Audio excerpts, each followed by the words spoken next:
네, 시사인터뷰 오늘 듣고 계신 시각 8시 7분 56초 지나고 있습니다. 오늘의 논점 정치 행간을 읽어주는 남자 김명진 더현정치랩 대표와 함께합니다. 안녕하십니까? 네, 안녕하세요. 김명진입니다. 오늘 김기훈 PD님이 힘찬 인사로 스튜디오에 들어와서 기분이 아주 활력이 차고 좋습니다. 우리 시청자 여러분들도 힘차게 스타트하십시오. 항상 스튜디오에 들어올 때마다 힘차야 된다는 강박관념 때문에 힘듭니다. 자, 기운도 전염됩니다. 좋은 기운도 전염됩니다. 네. 낙담도 전염되듯이. 예, 방송 듣고 계신 여러분께서도 월요일이지만 힘차게 또 아침 출발하시기 바라겠고요. 네, 자, 강서구청장 보궐선거 이후에 국민의힘 내부가 혼란스럽습니다. 어제 의총이 있었다고요? 어제 오후에 한 4시간 반 의총이 갑론을박이 있었다고 합니다. 네. 결국 관심은 강서구청장 보궐선거 패배의 책임을 지고 김기현 대표 체제가 사퇴를 하느냐 그대로 가느냐 네. 이런 논란이 됐었는데요. 결국은 김기현 2기 체제로 봉합되고 끝났습니다. 김기현 대표는 마지막에 읍소를 했다고 해요. 자기를 밀어달라. 그리고 총선에서 우리 당이 국민의힘이 패배를 하면은 정계 은퇴를 하겠다. 네. 정치 생명을 걸겠다고 하는데 총선에서 패배하고 나면은요. 네. 그건 본인의 정치 생명만 관련된 게 아니라 윤석열 대통령 정권 체제도 크게 흔들립니다. 왜? 레임덕이 바로 시작이 될 거고 엊그제 유력 보수 신문의 한 칼럼니스트가요. 네. 국민의힘 윤석열 정권이 총선에서 패배하면은 존재 의미가 없다라고 마지막 문장을 아주 힘줘서 썼더라고요. 네. 아, 그 이게 레임덕이 뭐 많아질 것이다, 깊어질 것이다 이런 얘기가 아니라 총선 패배하면은 윤석열 정권은 존재 의미가 없다라고 유력 보수지 조선일보죠. 조선일보에서 네. 그렇게 확언을 해놨어요. 근데 그렇게 얘기하는 것 자체가 섬찟할 겁니다. 그렇게 얘기하는 것 자체가 오히려 또 결집을 하게 만드는 거 아닌가요?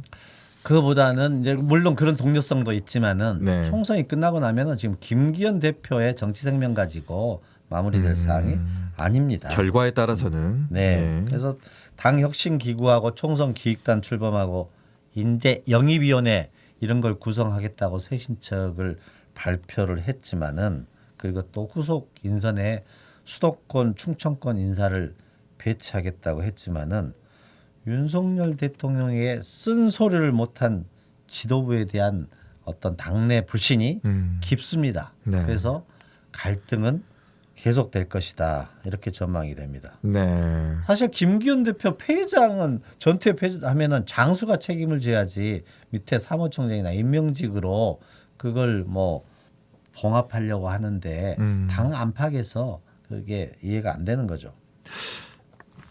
보통 무슨 일이 일어나면 실무자들이 다 책임지고 최종 결정권자 재가를 한 사람들은 별로 책임을 안 지는 김기현 모습이에요. 대표는 38 전대 때 윤 대통령 윤심을 등에 업고 당선됐기 때문에 네. 거의 당이 용산 출장소, 용산의 여의도 출장소격이 되었고 전락시킨 장본이거든요. 네. 그리고 출장소장으로 맹종하는 당대표 체제를 계속 이어지게 됐기 때문에 총선에서 국민들이 다시 보궐선거에서 국민들이 매서운 해초리를 때린 거 아닙니까? 네. 그러면은 윤 대통령의 독선과 불통 국정 이걸 좀 국정 쇄신을 하고 전환을 하라는 민심의 요구였는데 네.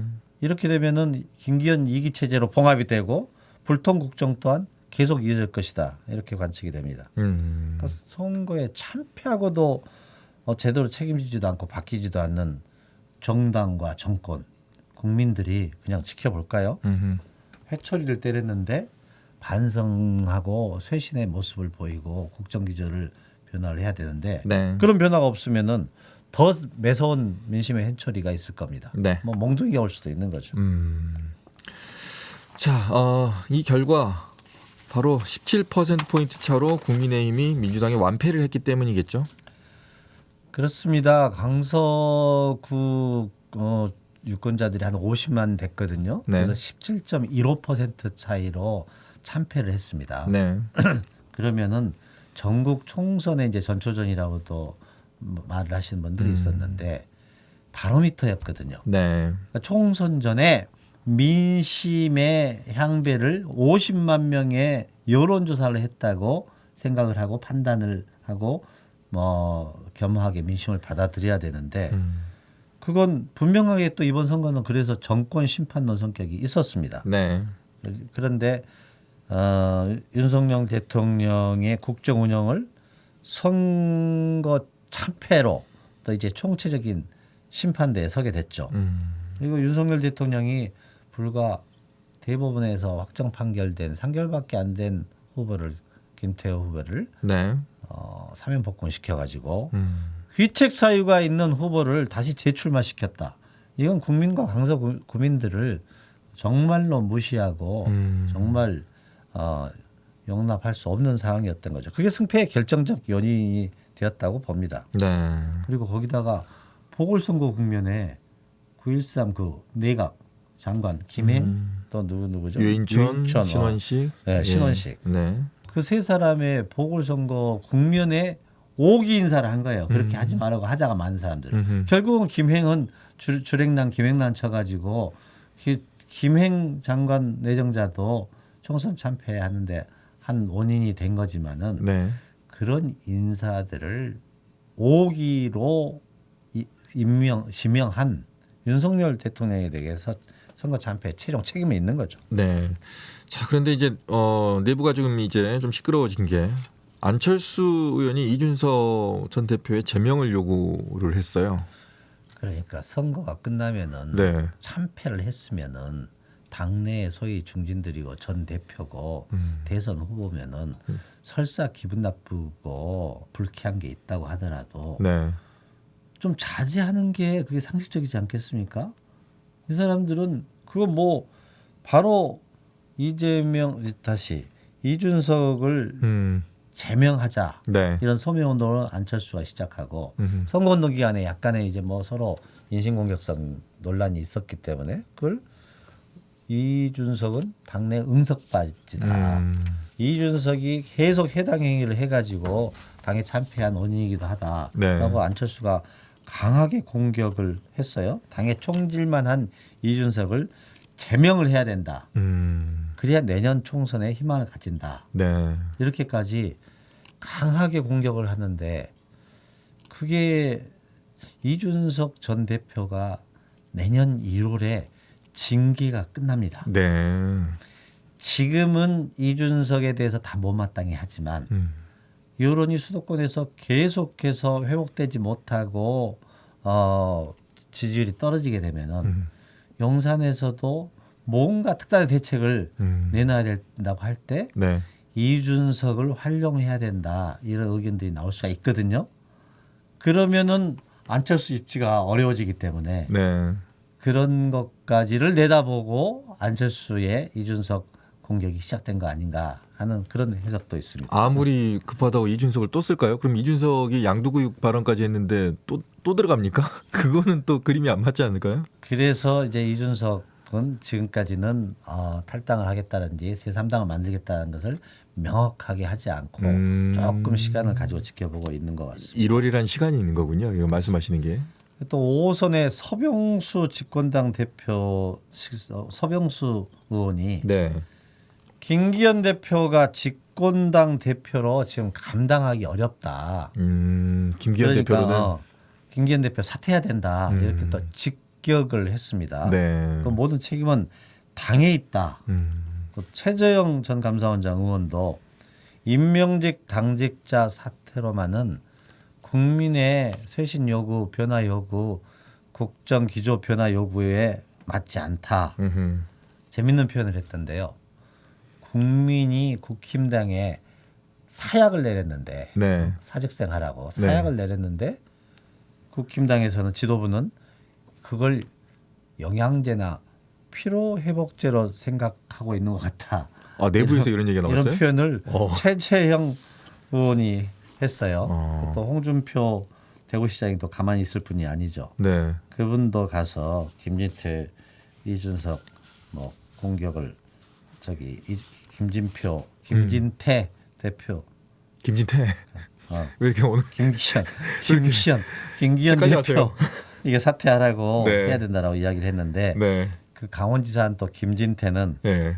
당이 어려울 때 수습할 생각을 해야지 다 나가러 가면 누가 수습하나 어허. 또 용산을 약간 네. 비호하고 그렇습니다. 그래서 결국은 어윤대 당이다. 어윤대.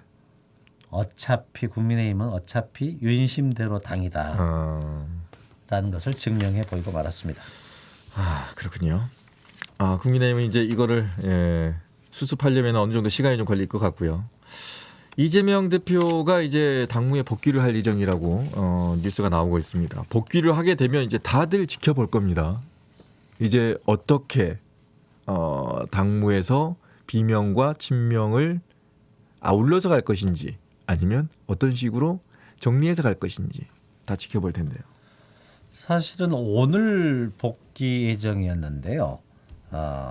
체력 회복 문제가 조금 더 있어서 오랫동안 입 4일 단식을 하고 나니까 저기 회복하는 게 시간이 좀 걸리는 모양이에요. 네. 그리고 바로 당무가 시작이 되면 또 경무가 이어지게 되는데 주변에서는 이제 완전하게 회복을 한 다음에 복귀를 해야 된다라고 네. 해서 오늘은 어렵고 이번 주에 복귀할 예정이라고 합니다. 이제 복귀가 되면은 세 가지 문제가 이재명 대표 앞에 현안으로 다가오는데요. 첫째, 가결파 5인의 징계 문제. 네. 당 안팎에서 가결을 찬성을 했는데 단순히 찬성을 한 게 아니라 독려하고 다니면서 그렇게 적극적으로 가결해야 된다라고 하는 사람들에 대해서는 해당 행위로 생각하고 징계를 해야 되지 않느냐 네. 이런 요구들이 있고 그리고 지금 지명직 최고위원하고 정책위 의장이 공석이거든요. 거기에 대한 인사를 탕평 인사로 할 거냐 어떻게 할 거냐 이런 문제하고 또 이제 한동훈 법무부 장관의 탄핵 소추 여부 네. 이게 세 가지가 이제 당면 과제로 이재명 대표 앞에 놓여 있습니다. 일단 먼저 가결파 의원들이 뭐 내부에서는 알고 있을 텐데 이 의원들을 어떻게 할 것이냐. 지금 많게는 38명이 가결을 찬성을 했다라고 알려지고 있고 또 그 명단들이 인터넷상에 많이 돌아다니고 네. 있어요. 그런데 분명하게 이 5명은 자기가 이러이러한 이유로 소신 발언을 해서 찬성을 했다고 가결에 찬성했다고 밝혔습니다. 네. 그런데 나머지 33명 정도는 네. 찬성했는지 가결을 했는지 반대했는지 말을 안 하고 얘기를 있다. 하지 않고 있어요. 그런데 그 내부의 지도부나 의원들끼리는 서로 다 아는 수 있는 상황인가 봐요. 네. 그런데 당에서 징계를 하려면은 명확한 사실관계가 입증이 돼야 되지 않겠습니까? 무기명 비밀투표로 투표를 했기 때문에 본인이 그걸 발표하지 않고 그걸 얘기하지 않는 한 확인할 수 있는 방법이 없어요.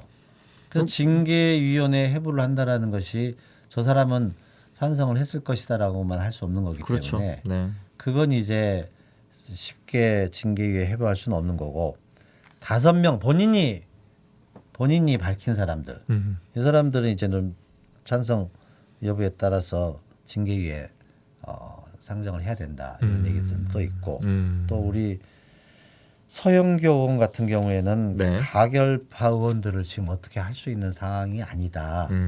그리고 만약에 징계위에 회부가 되면은 이건 앞으로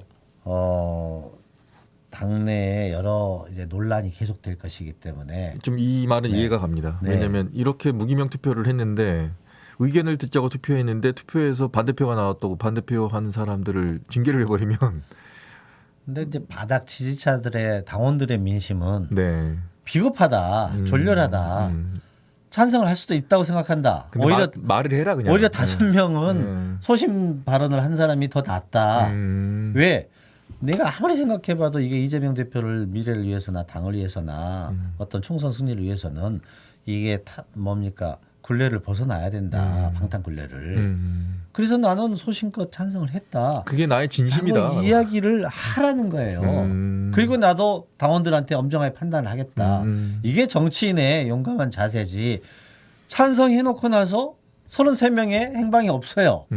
그거에 대해서 비겁하고 졸렬하다 이런 당내 의견들이 많은데 실질적으로 징계를 하기 위해서는 본인이 뭐 밝히지 않는 한 그걸 확인할 수 있는 방법은 사실은 없습니다. 네.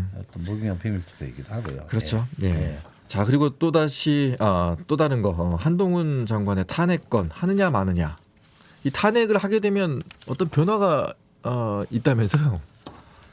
그러니까 지금 이제 한동훈 탄핵에 대해서는 뭐 탄핵 사유는 차고 넘칩니다. 네. 공무상 공무원법 위반이고 정치적 중립법 위반이고 또 검찰청법 위반이고 여러 가지가 있는데 지금은 한동훈 탄핵 문제는 홍익표 원내대표가 정확한 방향을 잡았어요. 지금 국감 기간이기 때문에 네. 국감이 마무리되고 나서 그걸 결정을 하겠다. 여기에는 대단한 이제 정치적인 그 셈법이 있는데 우선 한동훈 탄핵건에 대해서는 굉장히 전국의 블랙홀 가능성이 있어요. 그러면 국감이 묻히게 되지 않겠습니까? 그렇게 되고 여당에서는 이건 총 보궐선거 승리하니까 오만해져 가지고 정치적인 보복을 하려고 한다. 그 또 야당의 국정 발목 잡기다. 이런 프레임에 빠질 수가 있기 때문에 검찰 수사를 보면서 판단을 하겠다. 이게 홍익표 원내대표의 얘기인데요. 거기에다가 우리 한동훈 장관이 이제 총선 출마 여부가 국민들의 굉장히 관심사이지 않습니까? 네. 그러면 국무위원이 총선을 출마하려면 90일 전, 1월 10일 전에 국무위원직을 사퇴를 해야 됩니다. 네. 선거법에 그렇게 돼 있어요. 네. 그런데 사퇴의 의미가 뭐냐면은 내가 사직원을 접수를 한 것으로 사퇴로 볼 거냐, 아니면은 수리해 가지고 완전히 사직을 할 경우로 볼 거냐인데 공직선거법상으로서는 사직원이 접수되면은 출마 자격을 얻게 돼 있어요. 접수만 하고 수리가 안 되더라도. 예. 그래서 나는 이제 출마하고 싶은데 사직원을 접수했다. 그럼 출마할 수 있는데 네. 국회법 134조 2항에 만약에 국무위원이 탄핵 소추가 의결이 되면 네. 탄핵 소추가 의결이 되면 소추 의결서가 송달되었을 때는 소추된 사람의 권한은 정지가 되고 권한이 정지가 되고 임명권자 대통령은 소추된 사람의 사직원을 접수하거나 해임할 수 없다 이렇게 돼 있어요. 접수도 안 되는 거예요. 국회법에는. 그러니까 민주당에서 네. 홍익표 원내대표가 11월 말 정도에 네. 이걸 탄핵안을 내잖아요. 네. 그러면은 탄핵되는 순간에 대통령이 사직원을 접수를 못 해요. 그리고 해임할 수도 없어요. 그러면은 자동적으로 출마 자격을 못 얻게 되는 거죠. 한동훈이. 그래서 그걸 이제 민주당에서는 자 여러 전국의 흐름과 검찰 수사 진행 상황 또 민심의 변화 이런 것들을 보면서 적절한 시점으로 활용하려고 셈법을 가지고 있어 보입니다. 막판에 전광석과 같이 넣어버리면 어떻게 됩니까? 사직원을. 그런데 또 하나 재밌는 것은 네.